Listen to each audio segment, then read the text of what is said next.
શ્રીમતી જ્ઞાનીબેન ઠાકોર। માન્ય અધ્યક્ષ શ્રી, આપના માધ્યમથી મંત્રી શ્રી પાસે જાણવા માગું છું કે મારો પ્રશ્ન નંબર 3, રાજકોટ અમદાવાદ હાઈવેનું કામ 2 વર્ષના સમયગાળા માટે આપવામાં આવેલ, તે કામને 4 વર્ષનો સમયગાળો વધુ થયો હોવા છતાં તમામ કામ થયેલ નથી, તો તેની શા પગલાં લીધા? તો આ બાબતમાં મંત્રી શ્રી થોડો વ્યવસ્થિત જવાબ આપે, સમગ્ર ગુજરાતને ધ્યાનમાં રાખીને, એવી અપેક્ષા હું રાખું। માન્ય મંત્રીશ્રી, સૌરાષ્ટ્રના લોકોને પડતી હાડમારી એના માટે માન્ય ઉત્તર ગુજરાતના ધારાસભ્ય શ્રી પ્રશ્ન પૂછે છે। એની ગંભીરતા એટલા માટે લેવી જોઈએ કે આ કામની ગંભીરતા વધારે હશે એટલે તમે જરા એમણે વ્યવસ્થિત જવાબ આપે એવું એટલા માટે કહ્યું છે। માન્ય અધ્યક્ષશ્રી, બેને જે પ્રશ્ન પૂછ્યો છે,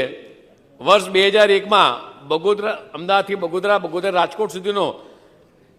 નેશનલ હાઈવે 8 જે ગુજરાત સરકાર દ્વારા રાજ્યના ભંડોળમાંથી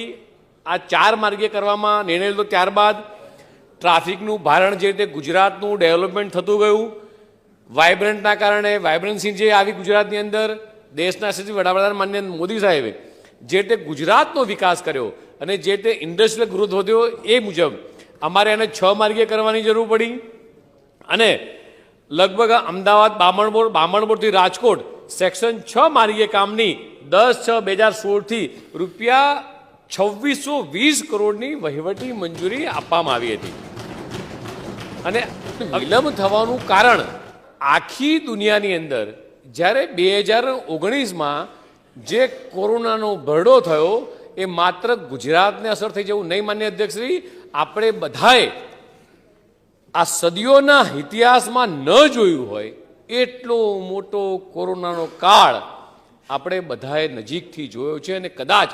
અકલ્પનીય બાબત કહેવાય એવી બાબતો, એવા પરિણામો આપણે આ કોરોના દરમિયાન જોયા અને એના કારણે ક્યાંક ને ક્યાંક થયું। માન્ય અધ્યક્ષ, સાથે સાથે મારે બેનને કહેવું છે કે ફોરેસ્ટની આખું ક્લિયરન્સ લેવું પડતું હોય છે અને ફોરેસ્ટ વિભાગ જ્યારે ક્લિયરન્સ આપે ત્યારબાદ આ કામગીરી જમીન સંપાદન થાય। સ્થાનિક ગામ લોકોના, ગ્રામજનોને પણ એમને મંજૂરી આપવી પડતી હોય છે, કારણ કે સ્થાનિક ગ્રામજનોને પણ સાંભળવા પડતા હોય છે, કોઈની જમીન કપાતમાં જતી હોય, કોઈનું ખેતર કપાતમાં જતું હોય, કોઈનું ઘર આ બધી જ બાબતો ધ્યાને લેવી પડતી હોય છે। એટલે આવા અસંખ્ય કારણો હતા જેના કારણે અમારે ક્યાંક ને ક્યાંક કામમાં વિલંબ થયો છે।